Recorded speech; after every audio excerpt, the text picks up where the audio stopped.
Olá pessoal, boa noite, tudo bem? Estamos aqui para a nossa última aula da disciplina de rede de computadores. Tudo bem, pessoal? Estamos aí para a nossa última aula, né? Boa noite, professor Evanderson. Boa noite, Carlos. Tudo bom? Bom, pessoal, então, essa é a nossa última aula. E como tema dessa aula, nós vamos estudar um pouco sobre o conteúdo de arquitetura TCP/IP. Tenho certeza que muitos estavam esperando sobre esse assunto. E nós também trouxemos uma novidade para essa aula. Durante o conteúdo, conforme a gente for explicando para vocês sobre o protocolo TCP/IP, nós vamos estar mostrando trechos de entrevista que nós fizemos com o professor Cláudio. Vocês vão saber mais sobre ele durante a entrevista e para tentar estar dando uma dinamizada aí no assunto, trazendo dúvidas bastante interessantes que eu tenho certeza que vocês vão gostar. Mas, como de costume, vamos à revisão da nossa aula. Na última aula, nós estudamos sobre a camada de seção. Lembra que nós estudamos 3 camadas. Camada de seção, a função dela primária é fazer o quê?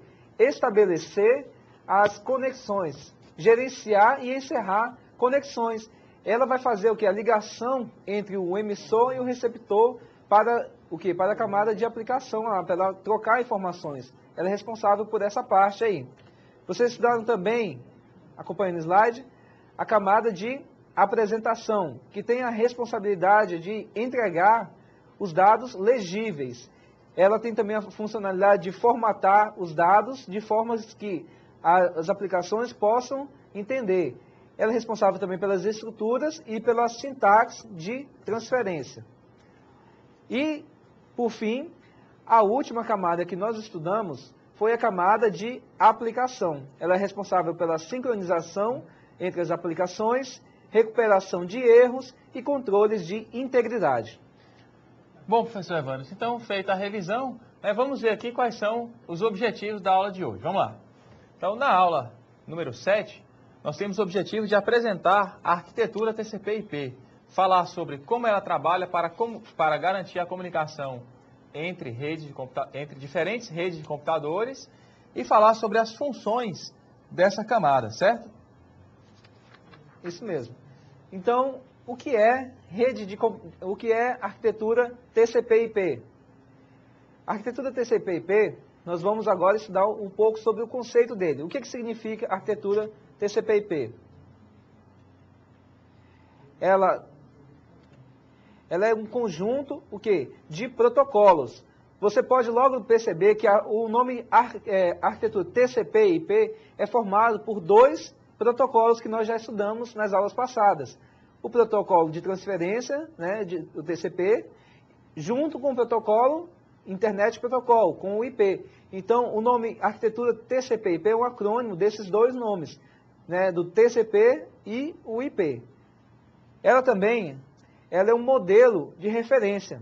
Mas é um modelo de referência para estudo, como nós vimos nas outras aulas, como o OSI? Não, ele é um modelo de referência para a internet. Todo o sistema da internet que você conhece hoje, de transferência de arquivos, de páginas, de serviços disponíveis, e-mail, tudo isso, todos esses serviços é baseado neste protocolo TCP/IP. Então, ele é um modelo de referência para trabalhar-se hoje na internet. E é sobre ele um pouquinho mais que nós vamos ver agora um pouco a primeira parte da entrevista com o professor Cláudio, que ele vai falar justamente sobre arquitetura TCP/IP. Acompanhe aí no slide. Opa, tem mais um aqui. A utilização de camadas, também uma função dela. Ela tem a descrição de comunicação, como elas vão se comunicar entre elas. Vocês vão ver mais tarde que ela utiliza apenas 4 camadas. E ela tem vários protocolos que atuam também em cada camada do modelo de arquitetura TCP/IP. Nós vamos estudar também quais são esses protocolos que atuam dentro de cada uma dessas camadas. Mas agora nós vamos à primeira parte da entrevista com o professor Cláudio.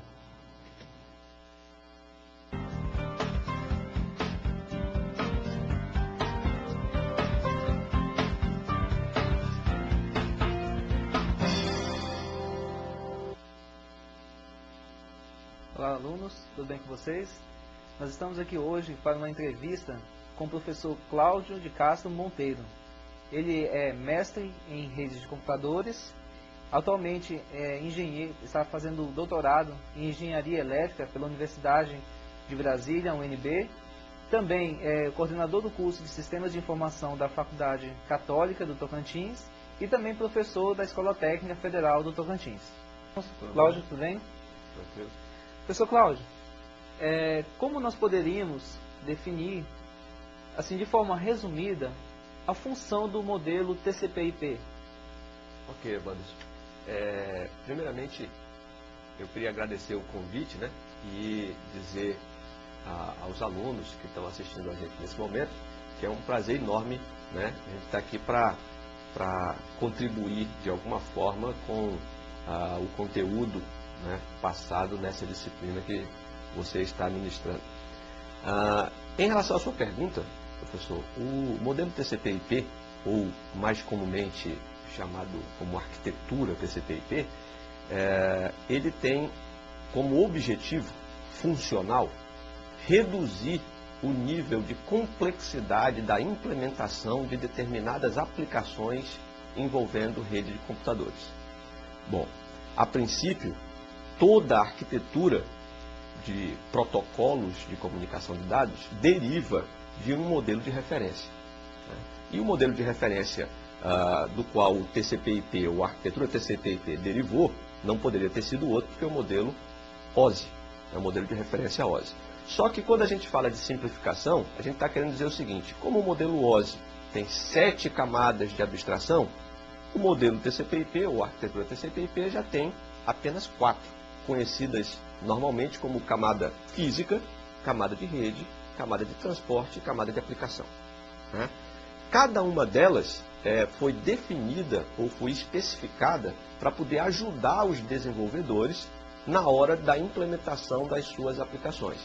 E, em especial, né, o nome da arquitetura já fala TCP/IP. Quer dizer, na verdade, a arquitetura é um conjunto de especificações de protocolo, onde os 2 protocolos mais importantes chamam-se TCP, que é um, e o IP, que é outro. Né? Ou seja, o protocolo de controle de transporte, ou controle de transmissão, como queira, e o Internet Protocol, que é o IP, ou seja, o protocolo da internet. Daí a gente começa a entender por que essa arquitetura se tornou tão popular. Porque ela veio, ou seja, ela já é uma arquitetura embutida em conceitos que a gente traz na nossa formação e na nossa vivência ou na nossa convivência com os aspectos tecnológicos de hoje em dia, que é essa disseminação enorme de utilização da internet, né, pelos mais diversos setores da sociedade. Então, toda a comunicação, toda a aplicação que você imaginar hoje na internet é baseada nessa arquitetura, ou seja, foi implementada, né, qualquer aplicação, desde navegadores de internet até o bate-papo que você usa para poder se comunicar com seus companheiros, até o vídeo que você acessa lá naquele chamado YouTube, né? Todas essas aplicações são feitas ou foram implementadas baseadas nesse modelo. Por isso que as aplicações de internet são tão variadas, né, pela facilidade que o modelo trouxe para a implementação.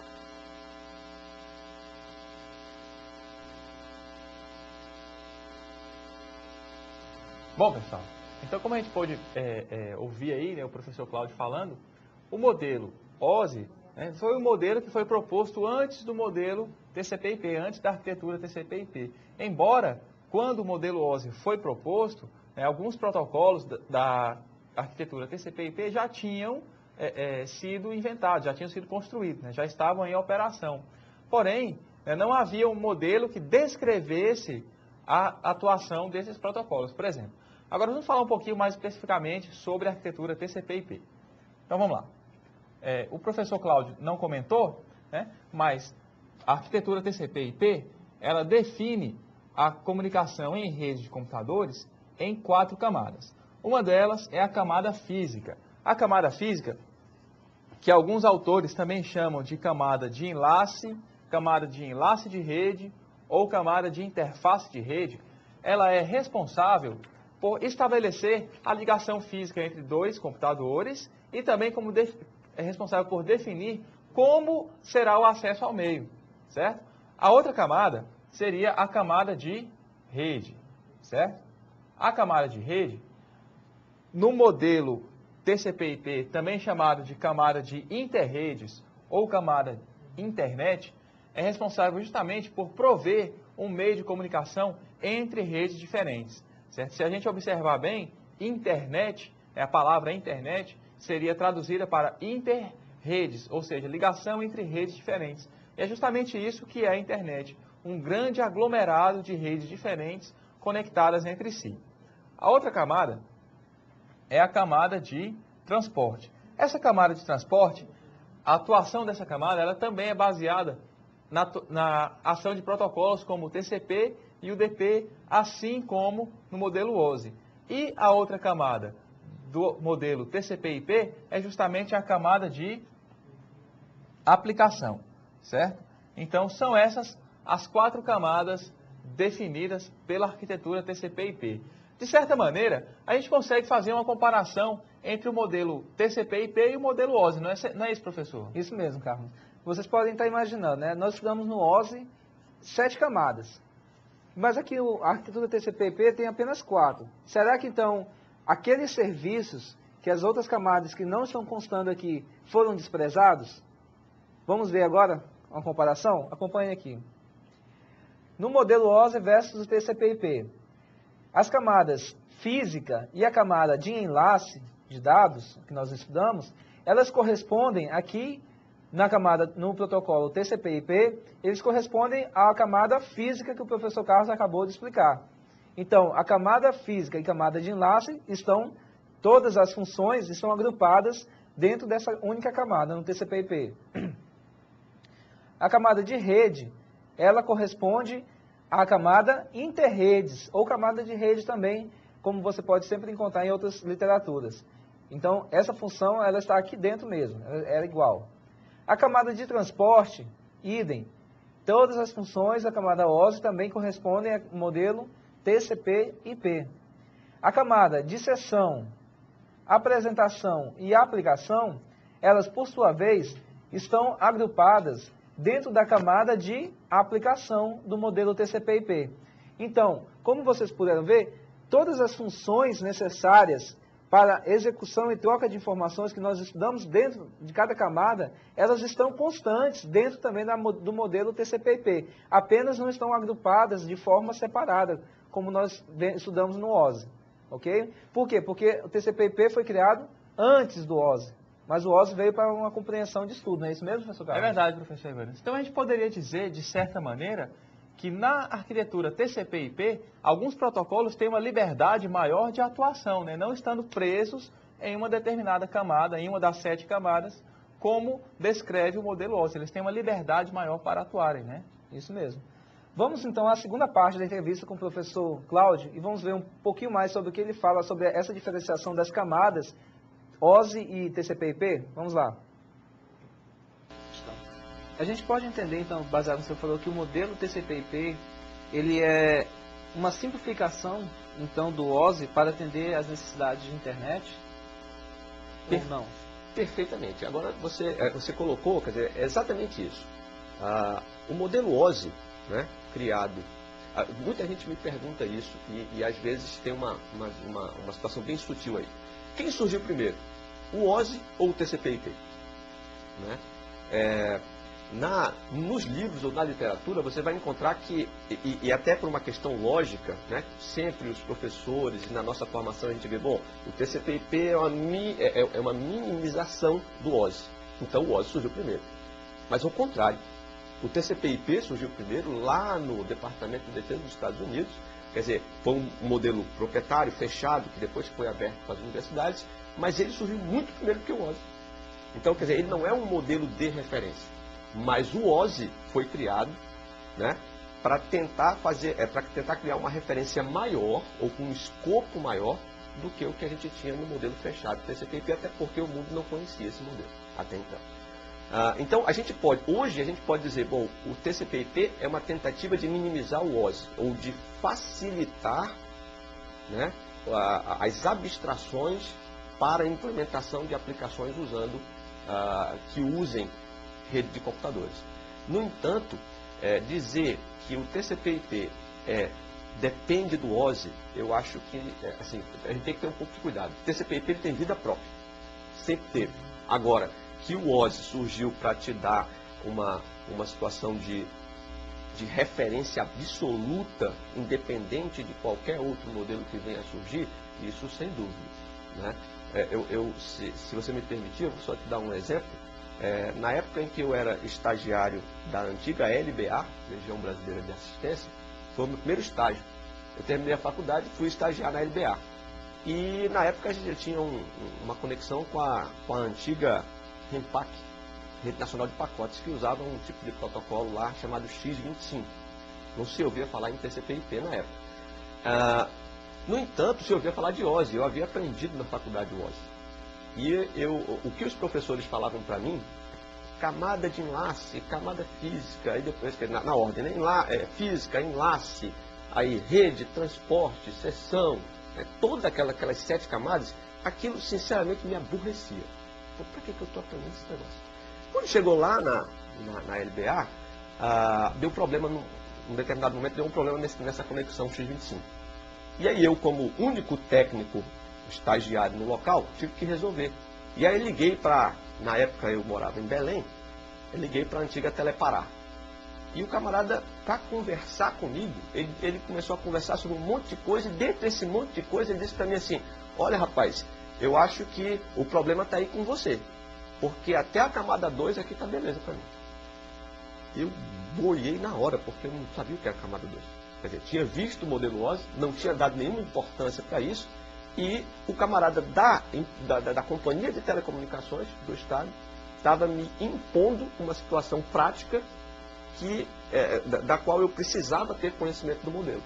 Então, quer dizer, não se falava do TCP/IP, mas ele falou camada 2.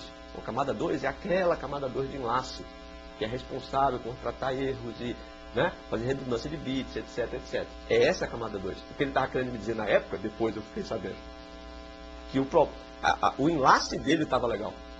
Ele estava entregando o serviço para mim. O problema era na camada 3 para cima, ou seja, protocolos de comunicação. Entendeu? Então, eu acho assim, TCP/IP é uma arquitetura, o OSI é outra, mas o OSI é a referência que a gente tem para as diversas arquiteturas. Entendimento, né? Com certeza. Do funcionamento. Isso.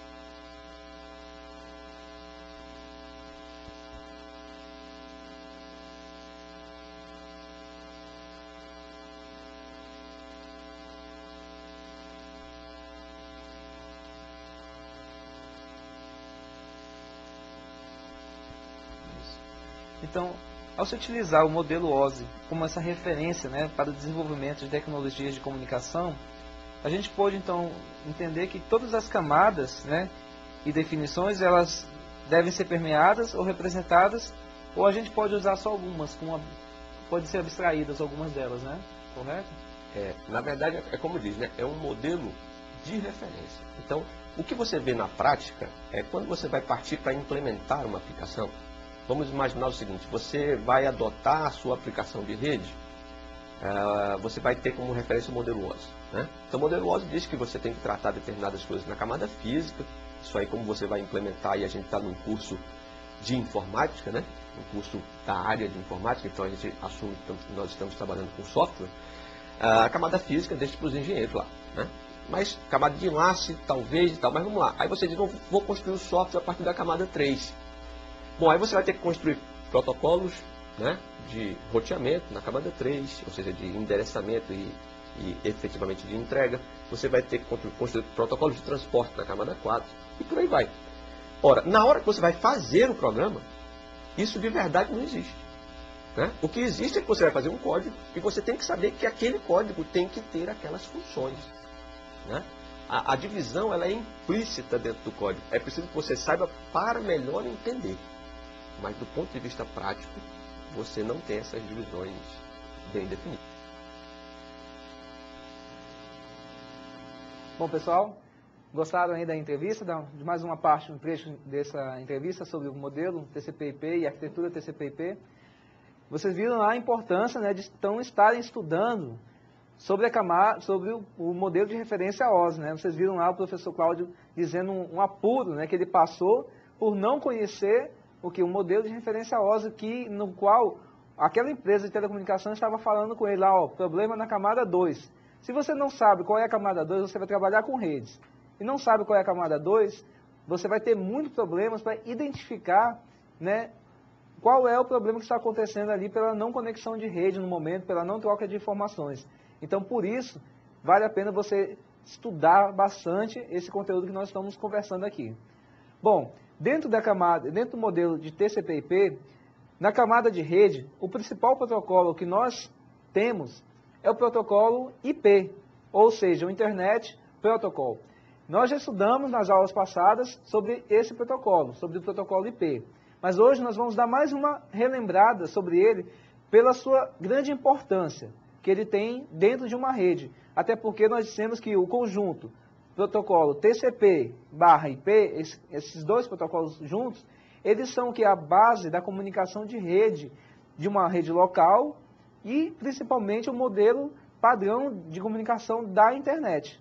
Então, por isso, nós temos que estudar excessivamente essa camada. Se você vai trabalhar com redes, você vai ter que cair em cima desse material constantemente, porque para administração, construção de softwares, você vai precisar saber exatamente essas camadas.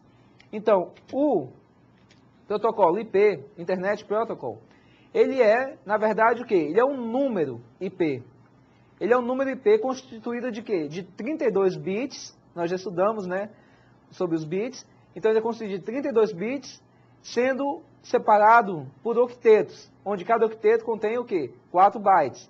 Você pode identificar aí pelo slide, onde cada cor ali, cada grupo de números que está numa cor, estão representando o quê? Um octeto do formato do protocolo IP. Esse protocolo IP, observem aí, ó, em vermelho, em verde, o azul, cada um desses corresponde o quê? A um octeto, que representa esse endereço IP. A grande funcionalidade desse endereço IP que nós temos para uma rede local é o seguinte: ele não se repete, ele é um número único, né? Cada máquina que está conectada a uma rede, está conectada à internet, esse endereço ele não muda, né? Ele é um endereço fixo. Ele não pode se repetir, perdão. Ele não se repete. Por quê? Porque se você se repetir, você não tem como ser identificado ou dentro da rede ou na internet. Porque se tiver dois com o mesmo número, você não vai saber em qual deles é o verdadeiro e qual deles deve ser entregue. Então, esse é o principal protocolo na camada de rede para se trabalhar na internet. Um pouco mais sobre o Internet Protocol. Mais uma vez, nós temos aqui a representação dos bits. Eles podem assumir de 0, né, 000, até todos os bits estarem em 1. Lembre-se que nós estamos trabalhando com binário. Nessa formação aqui, eles podem assumir tanto de 0.0.0.0 até 255, 255, 255, 255. Então, eles são trabalhados dentro da máquina internamente em binários, mas são representados para a gente, quando a gente está trabalhando, em números decimais. Como você viu, então, aqueles octetos em 0 e 1s, eles vão daquela faixa de 0, 000, até 255, 255, 255, 255. Dentro ainda do Internet Protocol, nós temos o que chamamos de classes de endereços. Ou seja, nós temos o endereçamento da rede e nós temos o endereçamento do host. Então, cada octeto daquele, ele vai significar alguma coisa. Ele vai significar o quê? Uma classe de redes. Ele vai ter uma parte daqueles números. Ele identifica uma rede, qual a rede que o computador pertence, e a outra parte representa a sua identificação dentro da rede. Ou então, quer dizer, corresponde ao host, a ele mesmo. É a sua identificação dentro da rede. Vamos ver um pouquinho mais com o professor Carlos? Bom, sobre isso? Como o professor Evanderson comentou, né, cada octeto pode variar de 0 até 255. Né? De 0 até 255, por quê? Porque o número de 8 bits, né, então em binários, 8 bits você representa nesse intervalo de 0 até 255. Então, sobre as classes de endereço, né, cada octeto pode endereçar um host, ou seja, identificar um computador, né, mas o endereço que está, a parte alta do endereço, pode identificar em qual rede aquele computador pertence. Vamos dar uma olhadinha mais a fundo nisso. Então, nós temos os endereços de classe A, certo? No endereço de classe A, 3 octetos são utilizados para identificar um host e um octeto é usado para identificar a rede. Ou seja, para cada, se a gente observar o primeiro octeto, para cada um dos 255 endereços disponíveis, você tem outros 3 octetos para endereçar computadores dentro daquela rede, certo? Então, numa rede IP classe A, você consegue endereçar 255 vezes 255 vezes 255 computadores, ou seja, uma quantidade muito grande de computadores que você pode endereçar a partir de uma rede do tipo classe A. Uma rede do tipo classe B, uma rede IP classe B, utiliza 2 octetos para endereçar a rede e 2 octetos para endereçar um host. Ou seja, ele vai conseguir, cada rede vai conseguir endereçar o número menor de hosts. Porém, se todos os endereços fossem classe B, nós teríamos um número maior possível de redes em relação às classes A, certo? Então, classe A, menos redes, cada uma das redes com mais hosts, certo? E classe B, um número maior de redes, mas cada rede suportando um número menor de hosts. Nós temos ainda os endereços classe C. Nos endereços classe C, 3 octetos são utilizados para identificar a rede e um octeto é utilizado para identificar o host, certo? Ou seja, se apenas um octeto é utilizado para identificar o host, então, no máximo, 255 hosts poderão ser endereçados dentro de cada rede. Em contrapartida, um número muito maior de redes pode ser endereçada se o endereço é do tipo C, se é da classe C. Ainda posso te fazer uma pergunta. Se por um acaso eu não tenho 255 computadores dentro da minha empresa, por exemplo, ou se dentro de uma empresa existem setores diferentes que devem estrategicamente pertencer a redes diferentes, tem como particionar uma parte de um octeto para endereçar redes diferentes? Tem sim. Esse é o conceito de subrede. Vamos acompanhar aqui.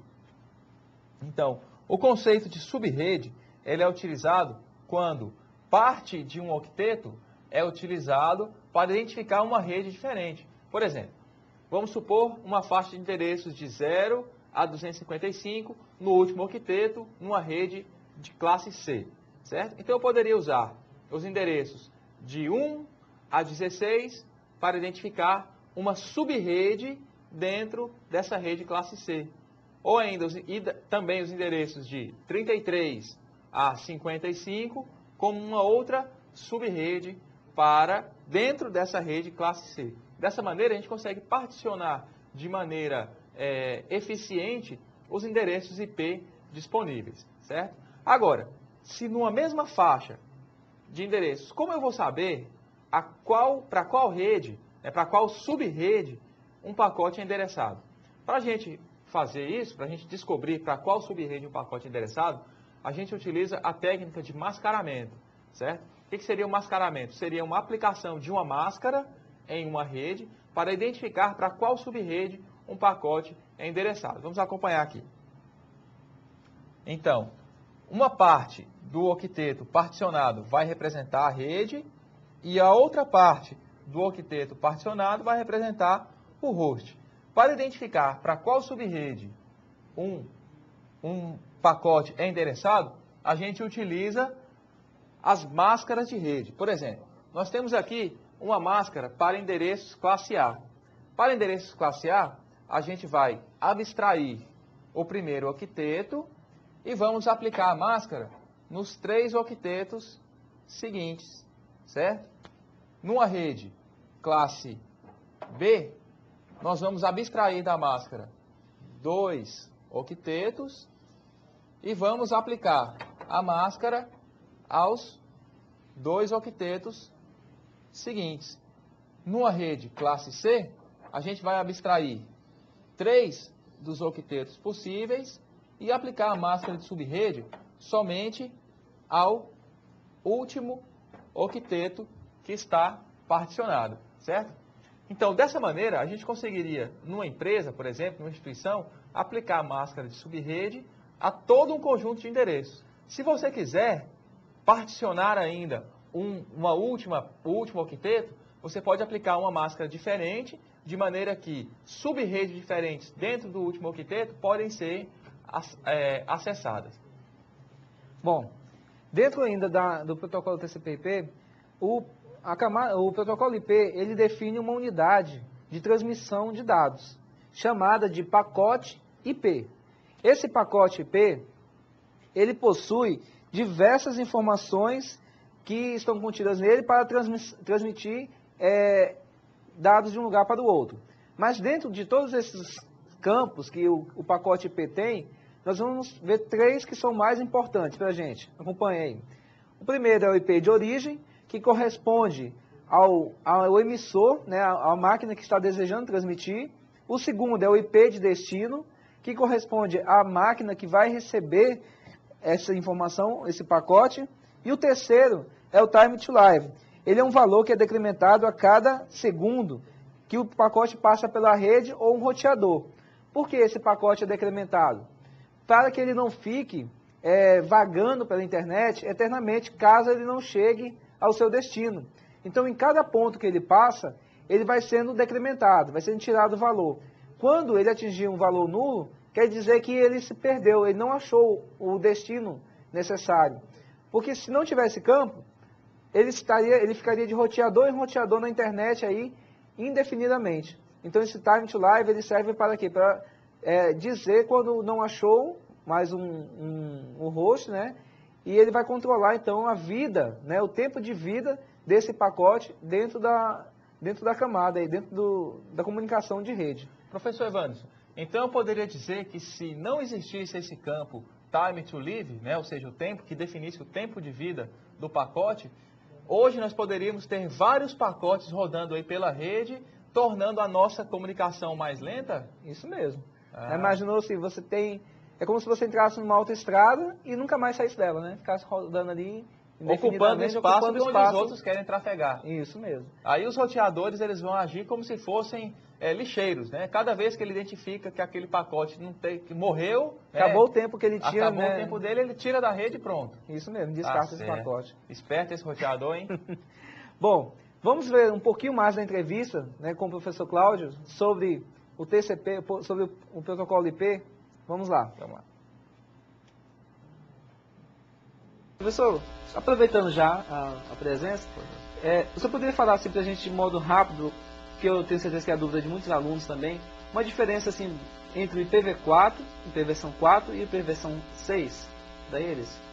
Eu acho que pouca coisa ainda tem sido discutido, sendo trabalhado, acho que poucos viram em uso um funcionamento IPv6. Você poderia falar um pouquinho sobre a sua experiência com isso para a gente? Perfeito. A diferença que existe entre um e outro é o seguinte, a diferença básica, né?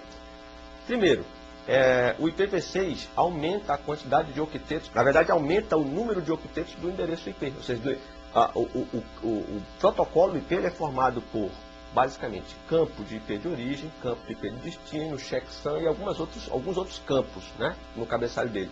A mudança acontece no cabeçalho, porque isso aí aumenta, ou seja, o cabeçalho, o número de octetos para codificar o IP de origem e o IP de destino é maior, aumenta na ordem, enquanto você tem 4 octetos, né, aumenta na ordem de 3 vezes a mais, tá, do que o tamanho original do IPv4. Isso para quê? Para você poder ter uma extensão disso aí, né, você poder ter uma sobrevida do IP. Porque o IP foi feito para endereçar hosts na internet ou em redes. E se foi feito para endereçar hosts, o endereço tem que ser único. Então, essa quantidade de números únicos no mundo vai acabar um dia. E se vai acabar um dia, o pessoal começou a pensar em versões alternativas desse protocolo, de forma a você aumentar exponencialmente, já que a gente está falando de binários, né, de octetos. Então, quer dizer, qualquer quantidade, qualquer bit que você aumente no octeto, você vai ter um aumento exponencial do número de hosts que você pode codificar nisso aí. Né? 2 elevado a x e tal, aquela coisa toda. Então, a diferença básica é essa. E a outra diferença é que ele foi o primeiro a incluir, ou a tentar incluir, sem sucesso, um campo de criptografia no cabeçalho. Não teve sucesso, Tanto é que logo em seguida criaram o IPsec, que é o IP seguro, que envolve aí, trata todas as questões de criptografia, mas ainda em cima de IPv4. Né? Ou seja, as diferenças básicas são essas. Agora, o que a gente pode dizer é o seguinte, que eu acho que também pode ser uma dúvida do pessoal. Isso é usado hoje? O IPv6 é usado hoje na internet? Bom, o que se tem notícia é que o IPv6 é usado, mas como a internet é toda baseada em IPv4, não adianta eu botar a minha rede toda em IPv6 lá na minha empresa, porque a minha rede IPv6 não vai falar com o mundo. Então o que se faz é o quê? Faz a rede IPv6 dentro da sua instituição e aí cria-se túneis, para que o teu IPv6 possa ser tunelado pela internet num túnel IPv4 até chegar do outro lado, que também pode ser IPv6. Então, hoje não existe uma rede internet pura IPv6. Tá? Até se tentou fazer, ou existem iniciativas nesse sentido, mas as iniciativas que se tem são e que se ouve com sucesso, né, que se vê com sucesso, são iniciativas isoladas, ou seja, um grupo de pessoas ou empresas ou universidades criou uma rede IPv6, mas ela, para falar com o mundo, ainda precisa tunelar IPv4. Bom, e aí, entendendo um pouquinho mais aí sobre a diferença de um protocolo IPv4 e IPv6, muito interessante, né? Se possível, estudem bastante sobre IPv4 e principalmente sobre IPv6. Porque vocês viram lá que a gente falou, né? Sobre que cada máquina possui um número único, né? Então, uma hora, esse número único vai acabar. Vai ser possível mais identificar cada máquina que está conectada a essa grande rede mundial, a internet, ela ter um único número. Então, vocês viram que IPv6 veio para uma tentativa de solucionar esse problema. Mas ainda não é um padrão utilizado na internet, como o professor Cláudio falou. Então, estudem bastante sobre isso, que muito em breve eu tenho certeza que nós estaremos utilizando já esse tipo de protocolo aí. Bom, nós temos ainda, dentro do protocolo IP, um protocolo auxiliar chamado ICMP, ou seja, um Internet Control Message Protocol. Ele é um protocolo de controle, ele tem duas funções básicas, uma de controle e outra de diagnóstico. A de controle, a de diagnóstico, aqui nós temos dentro dele o Echo Request ou o Echo Reply. Ele serve para quê? Para fazer um teste de conectividade. Quando a gente usa esse protocolo ICMP, tenho certeza que para aqueles que trabalham com rede, já conhecem o comando ping, não é verdade? Você digita lá ping, aí digita o endereço IP do host de destino e ele vai dizer se o pacote chegou lá ou não. Aí, se ele tiver ok, ele vai dizer lá que devolveu em tantos milissegundos e vai dar o tempo de resposta. Então ele vai ser uma resposta ok. Se ele não conseguir encontrar, ele vai dar uma mensagem dizendo que não foi possível chegar ao destino.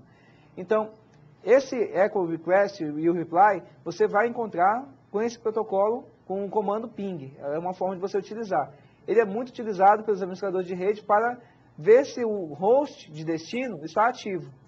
Mas muitos também têm que ter cuidado que muitas redes bloqueiam esse tipo de ping, né? de checagem. Então, às vezes, você não consegue chegar ao destino, mas acha que então o host está fora. Às vezes não está. Às vezes apenas o protocolo ICMP está bloqueado para uso. Bom, professor Evandro, então quer dizer que o ping usa esses comandos, Echo Request e Echo Reply. Isso mesmo. Vamos ver aqui um exemplo, né, de como funciona o comando ping. Quando você digita o ping e o endereço de destino, o seu host envia um Echo Request para aquele determinado host. E se ele estiver acessível, ele vai enviar um Echo Reply dizendo que aquele pacote foi recebido. É mais ou menos por aí, né, professor? Isso mesmo. Então, quando você faz esse teste, ele manda um pacote, aí o host recebe, legal, recebi. Aí ele devolve uma mensagem dizendo... Só para avisar que recebeu. Só para avisar que recebeu. Ele não serve para mais nada, assim, é só mesmo para teste de conectividade, para saber se o host está ativo ou se ele está down, ok? E o outro é o Destination Unreachable, né? Ele é muito utilizado principalmente pelo comando traceroute, ok? Aqui tem uma animação. Ele vai checando os hosts por onde ele vai passando para definir o quê? A rota, por onde ele vai chegar. O pacote TTL ele é muito utilizado dentro o campo TTL é muito utilizado dentro desse protocolo, dessa parte do ICMP, que ele vai fazendo o quê? A cada roteador que ele vai passando, ele vai sendo decrementado ali. Então ele serve para encontrar caminhos, né? Para definir um caminho. O comando que você vai utilizar para a utilização desse protocolo, dessa parte de controle ali, é o traceroute, né? Significa o quê? Traçar uma rota, traçar um caminho. Professor Evandro, através desse comando do traceroute, você pode descobrir até quantos saltos, né, por quantos roteadores um pacote passa até chegar no destino. Isso né? mesmo. Então, como é que vai funcionar isso? Então, veja só, o host que envia o comando, né, vai dar um número fixo para o tempo de vida do pacote. Quando o destino receber, ele vai retornando esse pacote e fazendo a contagem, né? Ou seja, o número de TTL que foi usado no início da comunicação representa justamente o número de saltos que o pacote deu para sair da origem e chegar até o destino. Então, vejamos só. Dessa maneira, a gente pode observar, né, a atuação dos protocolos, daqueles protocolos que a gente já tinha comentado sobre eles, nessa arquitetura TCP/IP. Certo? Se a gente fizer uma breve comparação, vamos acompanhar aqui. Então, veja só. Se a gente fizer uma breve comparação, os protocolos ICMP e IP, eles vão atuar na camada de interredes com as mesmas funções que eles teriam se estivessem sendo observados na visão do modelo OSI. Então, eles vão atuar na mesma camada. Os protocolos TCP e UDP, eles também atuam na camada de transporte, né, da mesma maneira se a gente estivesse observando na ótica do modelo OSI. E agora vem uma pequena mudança. Se a gente observar os protocolos DNS, HTTP e FTP, eles são direcionados para a camada de aplicação, certo? Esses protocolos, eles são voltados para uma camada só. Agora, diferentes protocolos da camada de aplicação na arquitetura TCP/IP podem, né, o mesmo protocolo pode ser direcionado para camadas diferentes na arquitetura TCP/IP e na arquitetura do modelo OSI. Por quê? Porque, como a gente viu, né, o professor Evandro mostrou para a gente que 3 camadas do modelo OSI foram agrupadas numa única camada do modelo TCP/IP. Bom, acho que a gente pode, então, agora vamos passar para a nossa última parte da entrevista que o professor Evandro fez com o Cláudio Monteiro, né, que é colega nosso dessa disciplina. Vamos acompanhar, então. Então, baseado ainda na experiência que o senhor contou sobre, né, no seu primeiro estágio, sobre o problema do protocolo AX25, camada 2, né, o senhor ficou meio boiando na hora, né, porque não deu muita importância. A gente hoje, na atualidade, hoje, trabalhando em redes, em telecomunicações, quem vai atuar nessa área, ter um bom conhecimento, então, sobre os modelos de referência OSI, ele pode representar um diferencial para o profissional que irá atuar, então, como analista de segurança, como analista de rede, engenheiro de rede, ou trabalhar em web? Professor, sem a menor dúvida. Né? O que eu vejo é o seguinte, tem certas coisas que não podem mudar. Né? Por exemplo, na formação do médico, o médico tem que saber que o antibiótico, né, vai matar bactéria, ele não vai matar vírus. Então, quer dizer, é uma coisa que... Então, determinadas coisas não mudam. Então, o modelo de referência, por exemplo, para quem vai trabalhar na área de redes, é referência, não está dizendo. Né? Então, o que tem acontecido muito, que a gente tem observado nos cursos superiores, é que, por culpa da estrutura dos cursos, por culpa da própria demanda de mercado, que está cada vez mais interessada no profissional de TI, né? E essa abstração do profissional de TI leva as instituições de ensino a focar a sua aprendizagem, o seu processo de ensino, nas camadas superiores. E esquece que o curso que o cidadão está fazendo é um curso de informática. Né? Ou seja, o profissional que vai ser formado é um profissional da área de informática. Então ele tem que conhecer a ferramenta de trabalho dele. Então, se o curso é generalista, então você tem várias áreas aí, banco de dados, redes, inteligência artificial e por aí vai, né? Mas se você vai dar base para que ele trabalhe nessas áreas todas, na área de redes, o cara, para começar a ter o diferencial, ele tem que ter um modelo de referência. na cabeça, né? Porque hoje em dia, você concorda comigo que hoje com essa convergência que está havendo, quer dizer, a gente deu o exemplo do X25 lá atrás, né? Dá um exemplo mais novo agora, mais atual. Vocês devem estar acompanhando, o pessoal que está nos assistindo e os professores aqui da casa, que há uma tendência a haver uma convergência de serviços, né? Ou seja, você hoje está com o seu celular e ao mesmo tempo que você está com o seu celular pegando o sinal de uma rede GSM, você hoje é perfeitamente possível que você saia dessa cobertura da rede GSM e entre numa cobertura de uma WLAN, de uma rede wireless local, né? Ao mesmo tempo, daqui a pouco você pode botar o teu celular numa rede cabeada. Então, toda essa convergência, você não vai conseguir entender isso e nem produzir aplicações para isso se você não olhar lá na base do modelo OSI. Porque como é que acontece o que a gente chama de handoff ou handover nessas redes? Quer dizer, você mudar de rede. Está na rede celular, passa para a rede de computador wireless, depois passa para a rede cabeada. Isso aí é o que a gente chama tecnicamente de handoff ou handover, né? Handoff quando você muda só de estação de repetição e o handover quando você muda de operadora. E aí, como é que você vai tratar isso se você não souber que isso acontece na camada 2? Ou seja, a camada 3, 4, 5, 6, 7 tem nada a ver com esse processo, é a camada 2. Ou seja, o que interessa para o profissional de informática é a camada 2, porque a camada 1, engenheiro. Nós começamos a trabalhar na camada 2. Se você não souber que isso funciona dessa forma, não tiver a referência, você não vai conseguir atuar nessa área, com toda certeza. É melhor correr atrás agora do que deixar para correr depois. Isso mesmo. Olha só, a gente está falando de protocolo. Gente, eu preciso falar isso para vocês.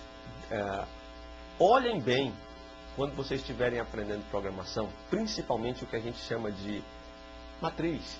Mas vamos colocar matriz unidimensional, vamos chamar de vetor, né? Vetor de string, pronto. Tratamento de string. Rapaz, estudem isso. Porque tudo no frigir dos ovos em computação acaba sendo isso.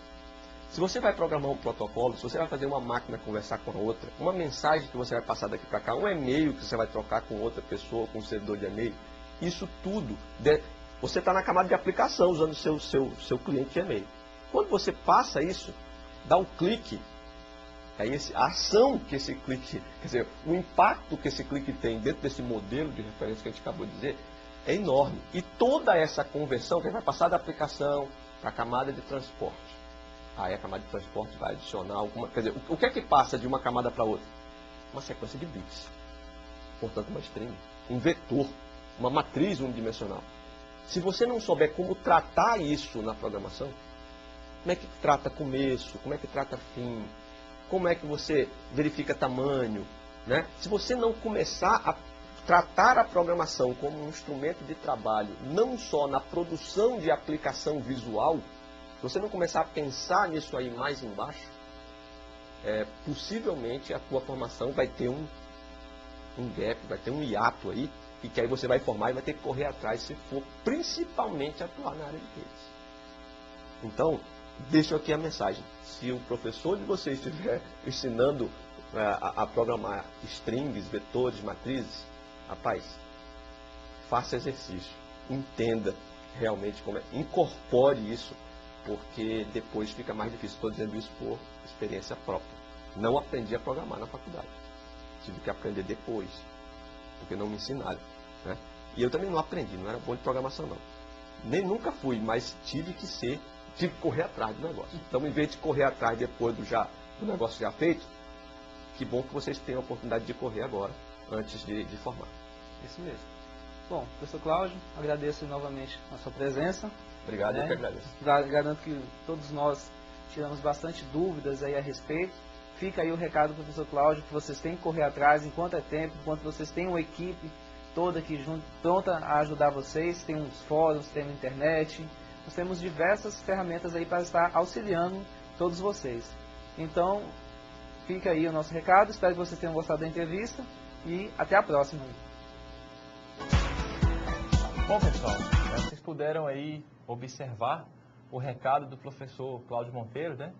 E, de certa maneira, eu posso falar, a gente pode falar com propriedade sobre isso, porque nós somos alunos do professor Cláudio, né? Eu durante a faculdade, o professor Evanderson durante a especialização, nós somos alunos do Cláudio e ele realmente cobrou bastante essa parte de tratamento de strings, tudo isso, porque foi uma experiência que ele viveu, né, que ele pôde passar para a gente, a dificuldade que ele teve, né, no tratamento de strings, para que ele pudesse programar coisas voltadas para camadas inferiores, né, para as camadas de mais baixo nível da comunicação em redes, né, ele quis passar essa experiência para os alunos dele, de maneira que a gente tivesse uma atenção especial, né? Então esse recado aí que ele passou para vocês realmente é válido. Ele foi bastante, né, cobrou duramente isso da gente, ele teve bastante dificuldade. Graças a Deus ele passou por todas elas, estudou bastante, hoje está terminando o doutorado, né, na área de televisão digital. E é um cara que pode contribuir bastante com a gente, como entrevistas, respondendo as nossas perguntas, as perguntas de vocês, certo? Então é mais ou menos por aí. Professor Evanderson, então, se a gente for partir um pouquinho para a nossa revisão aqui, né, a gente pode... Não, cadê?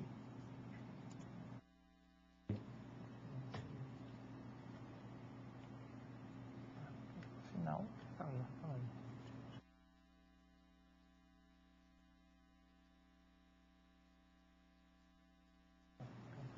No slide. Isso. Se a gente for fazer uma comparação do modelo OSI com a arquitetura TCP/IP, a gente pode perceber que em alguns pontos eles são até bastante parecidos, né? Principalmente naquelas camadas mais inferiores. Na parte de cima é que o modelo TCP/IP ele dá uma simplificada, talvez justamente para facilitar a vida dos programadores e permitir uma maior quantidade de desenvolvimento de programas, né? Facilitar o desenvolvimento de programas para a internet, que representou aí uma grande revolução na comunicação entre os seres humanos. É mais ou menos por aí. Isso mesmo. Então, o TCP/IP, ele é muito importante hoje para todo tipo de comunicação que hoje nós conhecemos. Até mesmo para celulares, hoje em dia a gente já tem aplicações, né, que celular já tem endereço IP para fazer comunicação, acesso web. Então, a tendência das coisas é convergir, né? É você ter entre aparelhos, né, por exemplo, um aparelho móvel. Antes, um celular só servia para falar. Hoje você já consegue pagar contas, já consegue assistir a vídeos pelo celular, você, além de enviar, receber e-mail, mensagens. Então, você pode ouvir músicas por rádios. Então, a tendência das coisas é convergir. E o protocolo TCP/IP, ele está presente na maioria dessas convergências, né? Por quê? Porque ele apresenta uma estrutura que possibilita essas aplicações avançarem para o desenvolvimento de determinados tipos de aplicações, seja para o site, seja para programas específicos. Então, o modelo de arquitetura TCP/IP, ele é hoje a referência para qualquer tipo de conectividade, né, professor? É verdade. Você falar em comunicação... É falar em TCP/IP hoje, né? Na verdade, reforçando o que o professor Evanderson acabou de falar sobre telefones celulares, dispositivos móveis, né? A grande pedida do momento é a mobilidade. Mas como que a gente implementa, como que a gente trabalha desenvolvendo soluções, né, para aplicativos, para dispositivos móveis, por exemplo? A gente pode trabalhar na parte alta da arquitetura TCP/IP, certo? Uma vez que a conexão foi estabelecida, lá na camada de aplicação, lá na camada de transporte, a gente trata tudo do mesmo jeito, certo? O problema, né, que o professor Cláudio sugeriu que a gente deixasse para que os engenheiros, né, para que os técnicos, o pessoal da telecomunicações, do teleprocessamento resolva, seria justamente a conexão física, né, a possibilitar o enlace até a camada de enlace, deixa para eles. Daí para frente, a gente pode tomar de conta, né? Nós, como profissionais da área de informática, de sistema de informação, né, a gente pode desenvolver aplicativos tanto para a parte de cima do modelo OSI, né, voltado para a aplicação, quanto para a parte de rede. Aproveitando que eles já resolveram aqueles problemas lá do enlace, a gente pode usar essa solução a nosso favor. Isso mesmo. Bom, com relação ainda a um comparativo entre o modelo OSI e a arquitetura TCP/IP, nós então, para fecharmos o nosso entendimento, o modelo OSI, né, é um modelo de referência, um modelo de estudo. Apesar de que o TCP/IP surgiu muito antes, né, lá em 69 já surgiu muito antes do modelo OSI, o modelo OSI foi construído depois na década de 80 ali, ele serve para quê? Mesmo para estudo do protocolo TCP/IP, para você poder compreender as camadas dele. e de outros protocolos que possam vir a surgir. Um exemplo até como um que já não está tanto em uso, mas ainda pode ser utilizado em algumas aplicações, pode ser encontrado, aquele que o professor Cláudio falou, o X25, né, para comunicação. Então, para você estudar esses protocolos, para você entender ou construir, ou mesmo assim, surgir um protocolo novo, vamos adotar essa tecnologia. Ele se enquadra no modelo OSI? Ele tem essas funções definidas como o OSI apresenta? É importante saber disso, por quê? Porque se todos os protocolos buscam obedecer essa formação, esse que você está adotando também tem que ter, porque senão você não vai conseguir a comunicação depois entre eles. Pode ser que ele não ofereça depois um suporte à troca de dados, juntamente com o TCP/IP ou com outro protocolo que exista. Então, nós temos que observar bastante com relação a isso, não é mesmo, professor Carlos? É verdade. Bom, pessoal, nós estamos chegando aí ao fim da disciplina de redes de computadores. Esperamos que tenha sido proveitosa. Nós estamos muito felizes de termos participado desse trabalho em conjunto com vocês. E a partir de agora, aguardamos as dúvidas de vocês. Espero que vocês tenham aí bastante disposição para usar o portal, para enviar as dúvidas para a gente. Nós estamos ansiosos para responder essas perguntas, né? Eu creio que a aula de hoje ela vai gerar aí muitos questionamentos, e esses questionamentos vão dar margem para que a gente possa complementar o conteúdo que a gente gostaria de ter passado aqui. Bom, é isso mesmo, o professor Carlos falou. Nós esperamos que essa aula de hoje tenha gerado bastante dúvidas mesmo, para vocês perguntarem, usarem o fórum lá, vamos conversar, vamos tirar dúvidas, porque isso vai servir para o crescimento mesmo de vocês. E essa então, infelizmente, é a nossa última aula. Foi um grande prazer, né, estarmos trabalhando com vocês aí, foi muito legal. E continuem aí nos comunicando, nós vamos ter outras disciplinas mais para frente, se Deus quiser, ainda na área de redes, vamos trabalhar coisas mais específicas, mas foi legal e até a próxima, né? Forte abraço para todo mundo, abração, valeu, parabéns por até tudo. mais e até a próxima, pessoal, que Deus abençoe a todos.